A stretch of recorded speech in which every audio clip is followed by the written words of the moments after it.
বন্ধুরা, আমরা নতুন টোনার কেনার পরে একটু ইয়েতে পড়ে যাচ্ছে কিভাবে আমরা টোনারটা সেট করবো। আজকে আমরা দেখাচ্ছি যে নতুন টোনার করার পরে এটা কীভাবে প্যাকেট করতে হয়। জাস্ট এই প্যাকেটটা সবগুলো মডেলের টোনারই থাকে।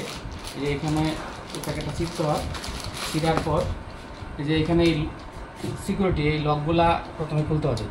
প্রথমে আমি এই লকটা খুললাম, তারপরে যে এখানে খেয়াল করুন সবগুলো টোনারই এইরকমই থাকে। এইটা ধরে টানতে হবে। আর এটা হলো ড্রামের সিকিউরিটি, ড্রামের মধ্যে থাকে।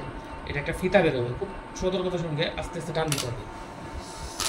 এই যে এটা হলো ড্রামের সিকিউরিটি, আর এর পাশে এই প্রিমিয়ামটার সিকিউরিটি হলো এটা।